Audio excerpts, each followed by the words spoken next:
makataya na agad yung buhay natin.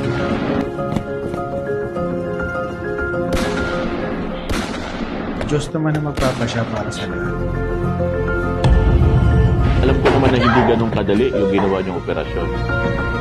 Lahat ng pinagdadasalan mo sasagot.